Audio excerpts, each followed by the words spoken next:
नमस्कार, बहुत स्वागत है आप सभी का। बीएसटीवी देख रहे हैं आप, मैं हूं आपके साथ विवेक पांडे और वक्त हो चला है 5 का पंच का, यानी कि दिन भर की 5 बड़ी खबरें लेकर एक बार फिर से हाजिर है आपके बीच।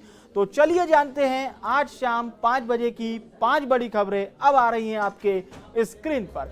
इसकी शुरुआत होगी मुख्यमंत्री डॉक्टर मोहन यादव की मैराथन बैठकों से।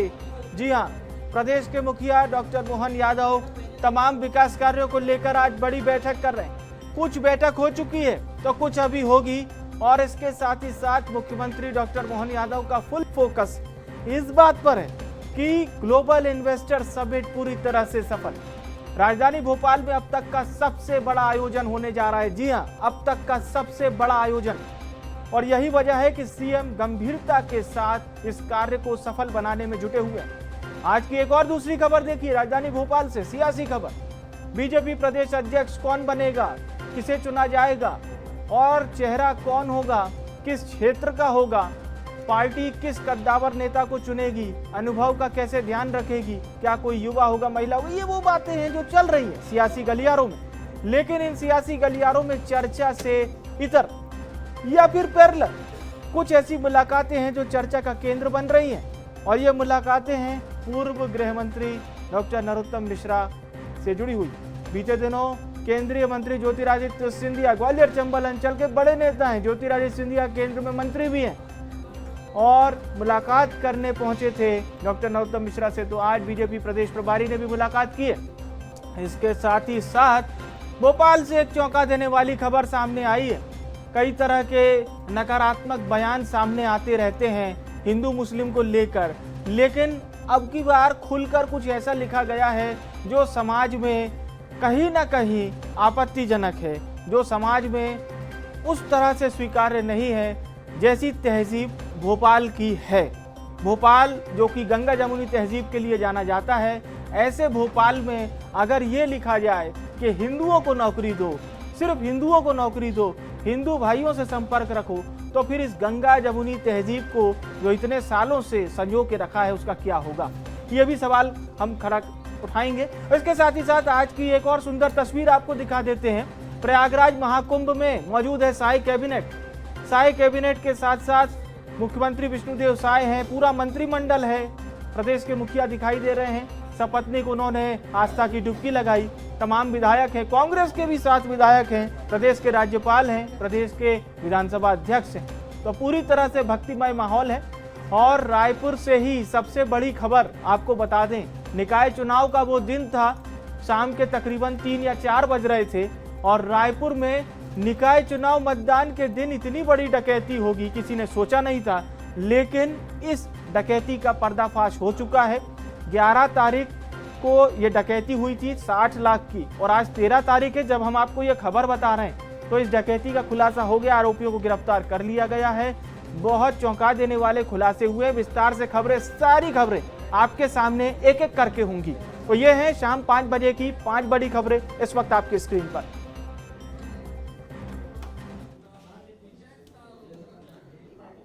और चलिए शुरुआत करते हैं खबरों की मुख्यमंत्री डॉक्टर मोहन यादव की मैराथन बैठकों से जुड़ी हुई इस खबर के साथ। तो प्रदेश के मुखिया डॉक्टर मोहन यादव ने आज बहुत महत्वपूर्ण बैठकें की हैं और ये बैठकें बैक टू बैक थी, यानी कि मैराथन बैठकें थी। इसमें आपको बता दें, विक्रमोत्सव एक बहुत खास आयोजन होता है मध्य प्रदेश में। इसकी तैयारी के संबंध में मुख्यमंत्री ने ये बैठक ली। अनुसूचित जाति कल्याण विभाग की समीक्षा भी की गई है। पिछड़ा वर्ग अल्पसंख्यक कल्याण विभाग की महत्वपूर्ण बैठक, और इसके साथ ही साथ एक अन्य कार्यक्रम होगा, राज्य शिखर सम्मान अलंकरण समारोह, जिसमें मुख्यमंत्री डॉक्टर मोहन यादव शामिल होंगे। शाम 6:30 बजे, शाम 6:30 बजे भारत भवन में ये मेगा कार्यक्रम होगा, जिसमें शामिल होने मुख्यमंत्री पहुंचेंगे। और सीधे चलिए भोपाल का रुख कर रहे हैं। हमारे सहयोगी रंजन इस वक्त हमें ज्वाइन कर रहे हैं। जी रंजन, एक जानकारी चाहेंगे आज की प्रदेश के मुखिया डॉक्टर मोहन यादव की इन तमाम बैठकों को लेकर।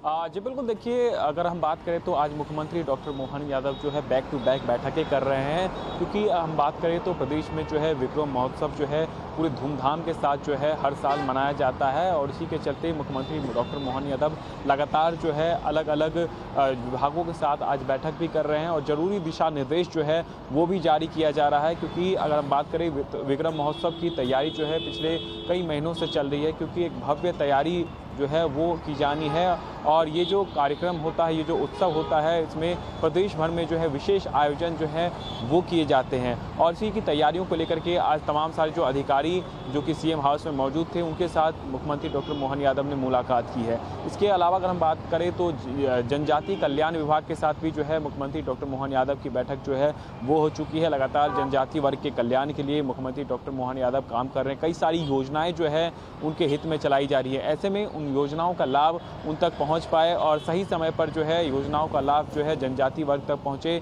इसके लिए लगातार जो है मुख्यमंत्री डॉक्टर मोहन यादव काम करते हुए नजर आते हैं। इसको लेकर भी जो है आज जरूरी दिशा निर्देश जो है मुख्यमंत्री डॉक्टर मोहन यादव के द्वारा जो है वो जारी किए गए हैं। इसके अलावा बात करें तो शाम 6:30 बजे जो है भारत भवन में एक विशेष कार्यक्रम का आयोजन हो रहा है, जिसमें कि राज्य शिखर सम्मान अलंकरण समारोह जो है वो रखा गया है, जिसमें कि तमाम सारे जो विशेष अतिथि अलग अलग जिलों से आए हैं उनका सम्मान करने का काम जो है मुख्यमंत्री डॉक्टर मोहन यादव के द्वारा किया जाएगा। यानी कह सकते हैं आज मुख्यमंत्री डॉक्टर मोहन यादव ने अलग अलग विभागों के साथ जो है बैठक की है और इस बैठक के जरिए किस तरीके से आने वाले समय में जो त्यौहार मनाए जाने हैं उनको लेकर भी बातचीत की गई है। साथ ही साथ जनजातीय वर्ग के लिए जो योजनाएं चलाई जा रही हैं उसको लेकर भी जरूरी दिशा निर्देश जारी किए। बिल्कुल सही कहा, स्पष्ट बात कही रंजन आपने। आप हमारे साथ बने रहिएगा, एक बार फिर से आपका रुख करते हैं और आपको बता दें मध्य प्रदेश के मुख्यमंत्री डॉक्टर मोहन यादव ने देश के गृह मंत्री और बीजेपी के कद्दावर नेता अमित शाह से मुलाकात की है। ये मुलाकात खास थी जिसमें जीआईएस की तमाम तैयारियों की चर्चा भी हुई है और साथ ही साथ आपको ये भी बता दें कि देश के गृह मंत्री अमित शाह आ रहे हैं मध्य प्रदेश 25 फरवरी को। 24 और 25 फरवरी 2 दिवसीय जीआईएस है जिसका शुभारंभ करने पहुंचेंगे देश के प्रधानमंत्री नरेंद्र मोदी और समापन अवसर यानी कि ठीक अगला दिन 25 फरवरी का दिन होगा जिसमें अमित शाह मुख्य रणनीतिकार हैं, देश के गृह मंत्री हैं, सहकारिता मंत्री हैं और सबसे महत्वपूर्ण बात है अमित शाह इस जीआईएस के समापन कार्यक्रम में शामिल होने प्रदेश की राजधानी भोपाल आ रहे हैं।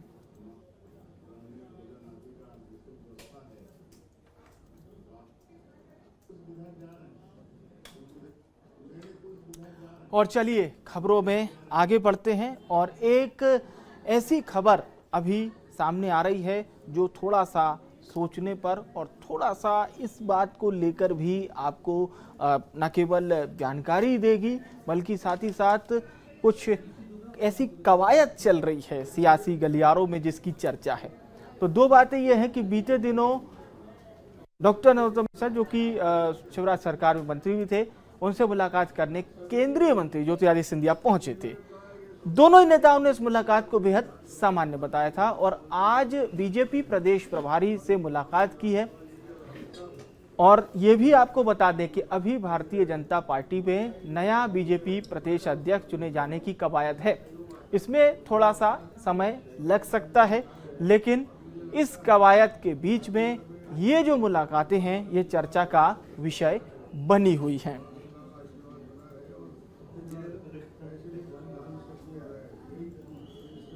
तो बीते दिनों केंद्रीय मंत्री ज्योतिरादित्य सिंधिया भोपाल के दौरे पर थे। भोपाल दौरे पर उन्होंने राजभवन पहुंचकर राज्यपाल से मुलाकात की थी, केंद्रीय मंत्री शिवराज सिंह चौहान से मुलाकात की थी, इसके साथ ही साथ पूर्व गृह मंत्री नरोत्तम मिश्रा से भी मुलाकात की थी। नरोत्तम मिश्रा से मुलाकात करने आज बीजेपी प्रदेश प्रभारी भी पहुंचे। बताया जा रहा है कि दोनों नेताओं के बीच कई सियासी मुद्दों पर चर्चा भी हुई। सीधे भोपाल का रुख कर रहे हैं, हमारे सहयोगी रंजन लगातार हमारे साथ लाइव बने हुए हैं। रंजन, क्या मुलाकात के मायने हैं फिलहाल, क्या आपको जानकारी मिल रही है? बिल्कुल, देखिए अगर हम बात करें तो संगठन चुनाव के तहत भारतीय जनता पार्टी जो है आगे बढ़ रही है। अब तक जो है जिला अध्यक्ष के चुनाव, मंडल अध्यक्ष के चुनाव संपन्न हो चुके हैं और अब प्रदेश अध्यक्ष के चुनाव होने हैं और इसको लेकर के सियासी गलियारों में जो है लगातार कई सारे नाम जो हैं वो सामने आ रहे हैं। अलग अलग नामों पर जो है वो चर्चा चल रही है, लेकिन इस नामों में सबसे पहले नंबर पर अगर हम बात करें तो नरोत्तम मिश्रा का नाम जो है वो सबसे अव्वल नंबर पर है और लगातार ऐसे कयास लगाए जा रहे हैं कि जो नरोत्तम मिश्रा को जो इस बार बड़ी जिम्मेदारी जो है संगठन में मिल सकती है। लेकिन अब ये देखने वाली बात होगी क्योंकि 5 नामों का पैनल जो है भारतीय जनता पार्टी के प्रदेश कार्यालय से जो है दिल्ली के आला कमान को भेज दिया गया है, जिसमें कि अलग अलग वर्ग के नेता जो है वो शामिल है। जनजाति वर्ग के भी नेता शामिल है, ब्राह्मण वर्ग से भी जो है नेता शामिल किए गए हैं। इसके अलावा बात करें सामान्य वर्ग से भी जो है उसमें नेताओं के नाम रखे गए हैं। लेकिन सबसे बड़ी बात है कि जिस तरीके से अगर हम बात करें तो कल केंद्रीय मंत्री यहाँ पर पहुँचे थे ज्योतिरादित्य सिंधिया, उन्होंने नरोत्तम मिश्रा के साथ मुलाकात की। उसके बाद से कई सारी अटकलें जो है वो लगाई जानी शुरू हो गई, क्योंकि अगर हम बात करें तो नरोत्तम मिश्रा जो है लगातार अपनी दावेदारी भी पेश कर रहे हैं। हालांकि जब मीडिया से बातचीत की गई और उन्होंने साफ तौर पर कहा कि अभी वो जो है प्रदेश अध्यक्ष के चुनाव की रेस में नहीं है, लेकिन कहीं ना कहीं अगर बात करें तो इतने नेता जो है उनसे आए दिन मिलने आते हैं, क्योंकि संगठन चुनाव में भी जो है लगातार उनकी सहभागिता रही है। लोकसभा चुनाव के दौरान हमने देखा था उनको जो है ज्वाइनिंग टोली का अध्यक्ष बनाया गया था, जिसमें लाखों कार्यकर्ता कांग्रेस के जो है भारतीय जनता पार्टी में शामिल हुए थे। ऐसे में अब ये कयास यही लगाए जा रहे हैं कि नरोत्तम मिश्रा को जो है इस बार फिर से संगठन में कोई बड़ी जिम्मेदारी मिल सकती है। लेकिन अब देखने वाली बात होगी कि ये फैसला जो है दिल्ली का आला कमान करेगा और जिस तरीके से जिला अध्यक्षों के नाम जो है वो घोषित किए गए, ठीक उसी प्रकार से जो है अब प्रदेश अध्यक्ष के भी नाम जो है घोषित किए जाएंगे। फिलहाल अभी जीआईएस को लेकर के तैयारियां चल रही है और जीआईएस के बाद सभी तैयारियां चल रही है और अब ये देखना होगा कि सियासत से अब क्या खबर सामने आती है जीआईएस के बाद, जैसा आपने बताया। बहुत बहुत धन्यवाद हमारे साथ जुड़ने के लिए, शुक्रिया आपका। और चलिए अब राजधानी भोपाल से एक खबर सामने आ रही है। ये खबर थोड़ा सा आपको सोचने पर मजबूर करेगी कि भोपाल में इस तरह के पोस्टर आखिर क्यों लग रहे हैं और लगाए क्यों जा रहे हैं, ये सवाल है। हिंदुओं को नौकरी दो, ये इसमें लिखा हुआ है। अब ये इतने सारे नाम लिखे, ये भी हम आपको बता देते हैं। हिंदुओं को नौकरी दिए जाने वाला होर्डिंग्स, ये होर्डिंग चर्चा का विषय बना है। चर्चा का विषय क्यों बना है ये भी विस्तार से जानिए। जहांगीराबाद चौराहा वो जगह है जहां पर यह होर्डिंग आपको लगा हुआ दिखाई देगा। इसमें लिखा है केवल हिंदुओं को नौकरी दिया जाए और इसी बात का जिक्र प्रमुखता के साथ है। महिला जागोरी समिति ये समिति है जिसने ये होर्डिंग लगाया है और समिति की जो अध्यक्ष हैं उनका नाम है साधना नंदू यादव। उसमें इन्होंने पूरी जानकारी लिखी है, हिंदुओं को ही नौकरी मिले, काम मिले और यहाँ पर बाकायदा दुकानदारों के नाम उनकी संस्था के साथ उस मोबाइल नंबर को भी लिखा गया है। अब आप देखिए बीएसटीवी ने जब खास बात की है इस संस्था से जुड़े लोगों से, ये क्या कह रही है संस्था, ये सुनिए आप। जहांगीराबाद जिंसी चौराहे पर एक होर्डिंग्स लगा है, यहाँ पे आप देख सकते हैं। वो चर्चा का विषय इसलिए क्योंकि महिला जागोरी समिति ने ये होर्डिंग्स लगाया और इसमें ये कहा गया है कि केवल हिंदू बंधुओं के नाम, उनके काम और उनके महत्वपूर्ण मोबाइल नंबर है और अपने आवश्यक कार्यों के लिए इन नंबरों पर संपर्क करें। आखिरकार हिंदुओं का जिक्र क्यों किया आपने, क्या मकसद है इसका? देखिए, हिंदू समाज का जिक्र इसलिए है क्योंकि हिंदू समाज मेरा परिवार है। मेरा जन्म भी हिंदू समाज में हुआ है और मैं महिला जागोरी समिति की अध्यक्ष हूँ। कई बहनें हमारी समिति से जुड़ी हुई हैं और हमने देखा है कि कहीं ना कहीं उनकी आर्थिक स्थिति खराब होने के कारण काम तो हम देख ही सकते हैं कि नौकरियाँ सभी को नहीं मिल सकती है ना, कुछ लोगों को अपने काम पर भी डिपेंड रहना पड़ेगा। तो हमारी जो समिति की महिलाएं हैं, कई जेंट्स लोग हैं, कई महिलाएं हैं, उनको काम आता तो है, वो अपने काम में पारंगत भी हैं, लेकिन उनकी जानकारी लोगों को नहीं होने के कारण उन्हें काम नहीं मिलता। तो ये सूची हमने तैयार की है, इस सूची में उनके नाम भी है और नंबर भी है और हम ये सूची हमारी जहांगीराबाद क्षेत्र की, बड़खेड़ी क्षेत्र की और आसपास के जो भी हमारे हिंदू धर्म के हमारे जो भाई बहन हैं इसी क्षेत्र में लगाई है, भोपाल भर में लगाएंगे? देखिए, मेरा तो ये कहना है कि और भी लोग सामने आए और वो अपने अपने क्षेत्रों से ऐसी सूची हिंदुओं की सिर्फ देखिए मैं हिंदू समाज की हूँ तो मैंने हिंदू समाज का लगाया है। बिल्कुल, ये थी साधना नंदू यादव जो समिति की अध्यक्ष। उनका कहना है कि हिंदुओं को जागृत करने के लिए, हिंदू को रोजगार देने के लिए, छोटे छोटे रोजगार से जोड़ने के लिए उनकी एक कोशिश है। और ये कोशिश इसलिए भी है ताकि इन नंबरों के जरिए लोग जो है काम करा सके और हिंदू परिवार जो है हिंदू लोगों से काम कराएं, ये भी उन्होंने अपील की। राजधानी भोपाल में कई जगह पे उन्होंने होर्डिंग्स लगाने का दावा भी किया है। कैमरामैन सैलन के साथ मनोज राठौर, BSTV भोपाल। महाकुंभ चल रहा है, सियासतदान डुबकी लगा रहे हैं, आम जनता डुबकी लगा रही है और आज महाकुंभ में डुबकी लगाने का सौभाग्य मिला संपूर्ण साय कैबिनेट को, छत्तीसगढ़ के राज्यपाल को, छत्तीसगढ़ के विधानसभा अध्यक्ष को और छत्तीसगढ़ के 7 कांग्रेसी विधायकों को भी। जी हां, महाकुंभ में साय सरकार के महास्नान की ये तस्वीरें प्रयागराज उत्तर प्रदेश की। महाकुंभ का पर्व ही इसे कहा जा सकता है, एक महापर्व चल रहा है। देश भर से करोड़ों लोग महाकुंभ में आस्था की डुबकी लगाने पहुंच रहे हैं और आज साय कैबिनेट के तमाम सदस्य महाकुंभ में पहुंचे।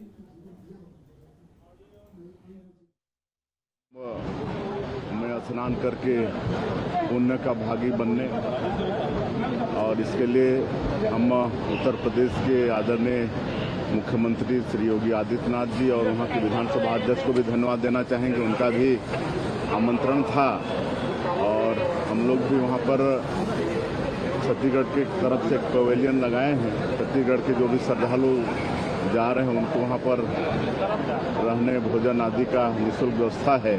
और मुझे लगता है कि छत्तीसगढ़ में भगवान का आशीर्वाद भोले शंकर का बना रहे, माँ गंगा का आशीर्वाद बना रहे और छत्तीसगढ़ ऐसे भी धन धान से। मेरी आस्था पूरी है।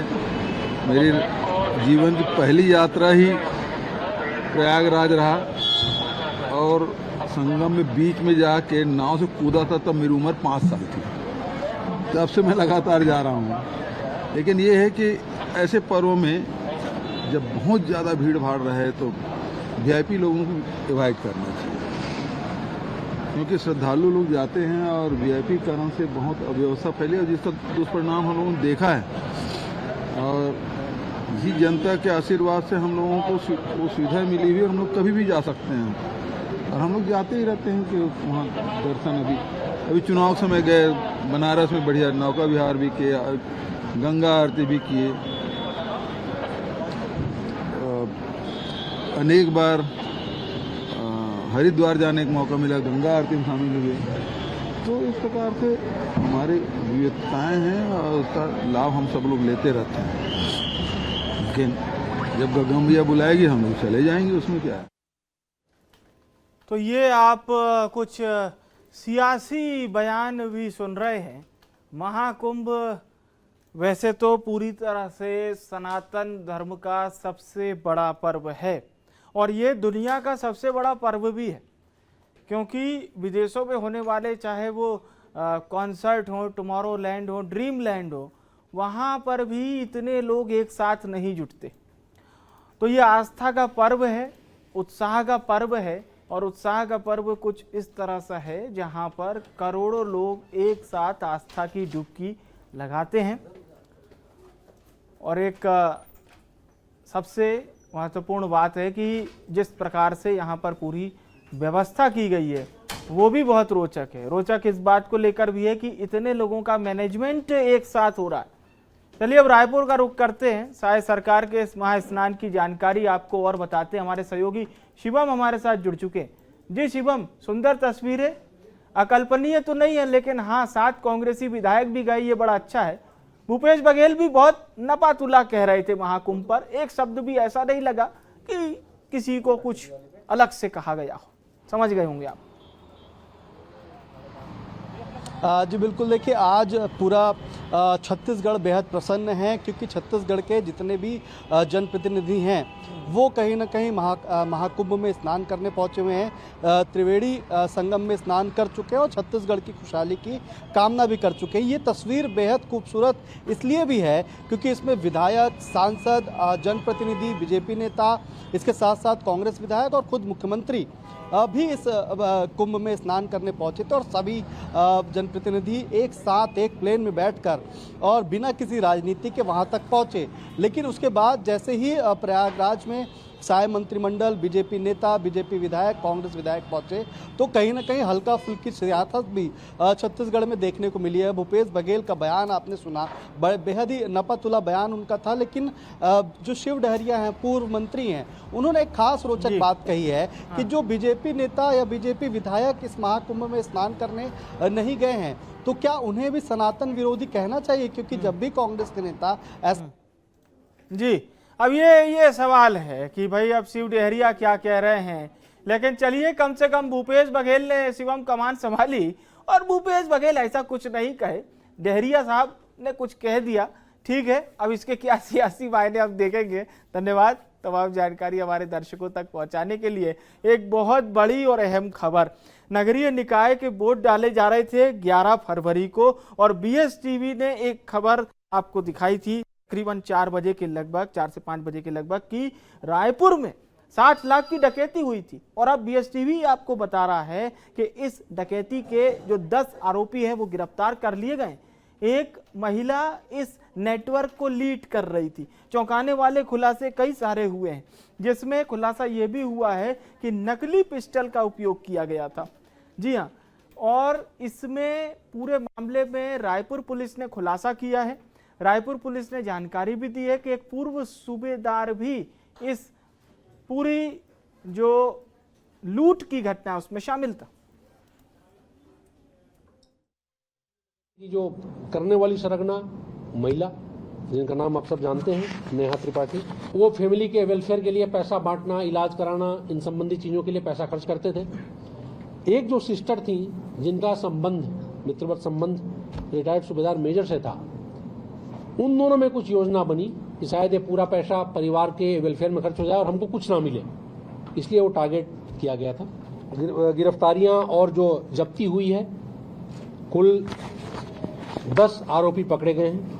नागपुर से गिरफ्तारी करते हुए छत्तीसगढ़ के 6 जिलों में, मुरादाबाजार, बिलासपुर, रायपुर, राजनांदगांव, दुर्ग, सभी जगह रात में एक साथ रेड कर इतनी बड़ी गिरफ्तारी और जब्ती की है। जैसा कि आप सबने बताया और आप सबने गेस किया, एक आदमी की ओर इंगित करते हुए, जो रिटायर्ड सूबेदार मेजर हैं सिक्योरिटी फोर्स के, उनका घर पे आना जाना था विक्टिम के यहाँ। विक्टिम की जो सिस्टर हैं उनसे इनके मित्रवत संबंध थे और करीब 6 महीनों से और उससे ज्यादा से इस पैसे को लूट करने की योजना। राजधानी रायपुर में 60 लाख रुपए की डकैती का मामला सामने आया था। रायपुर के अनुपम नगर में डकैती की घटना को 11 फरवरी को अंजाम दिया गया था और ये तमाम आरोपी हैं। करीब 10 आरोपियों को पुलिस ने गिरफ्तार किया है। रायपुर पुलिस ने करीब 36 घंटे की कड़ी मशक्कत के बाद इन सभी आरोपियों को गिरफ्तार किया गया, जिसमें एक महिला भी शामिल है। ये सभी जो है अलग अलग तरीके से पूरे घटना को प्लानिंग किए थे। प्लानिंग करने के बाद इस पूरे वारदात को 11 फरवरी को अंजाम दिया गया था। यह भी बताया जा रहा है पुलिस के द्वारा कि इस पूरे घटना में एक महिला भी शामिल थी और पारिवारिक कुछ जानकारियां जो इनपुट इन्हें मिले थे, जिसके बाद ये पूरी बात घर में रकम रखने की बात जो है वो शेयर हुई और उसके बाद कई तरह से घटना को अंजाम देने के लिए प्लानिंग किया गया, जिसमें एक एक्स आर्मी जो सूबेदार है वो भी इसमें शामिल थे। उनके द्वारा प्लानिंग की गई और 10 लोग जो है इस पूरे घटना को अंजाम दिए हैं। खासतौर पर आर्मी के ड्रेस में ये वारदात को अंजाम देने के लिए पहुंचे हुए थे और चूंकि चुनाव का दिन था तो कई तरह के अलग अलग फोर्स की ड्यूटियां लगी थी, इसलिए पुलिस को मिसलीड करने के लिए आर्मी के ड्रेस में ये जो डकैत है वो रायपुर के अनुपम नगर पहुंचे हुए थे। और इस पूरे मामले पर अब रायपुर पुलिस को एक बड़ी सफलता मिली है। 36 घंटे की कड़ी मेहनत के बाद रायपुर पुलिस जो है वो इन सभी आरोपियों को गिरफ्तार कर चुकी है। साथ ही इनके कब्जे से जो डकैत की रकम है 60 लाख रुपए रकम थी, जिसमें से 59,50,000 रुपए का जो कैश रकम है वो बरामद कर लिया गया है। और अब इनसे आगे और भी इस पूरे मामले में पूछताछ की जाएगी। कैमरामैन जयप्रकाश साहू के साथ अविनाश चंद्रवंशी, BSTV रायपुर। और फिलहाल के लिए 5 का पंच में मेरे साथ इतना ही। देखते रहिए BSTV। नमस्कार।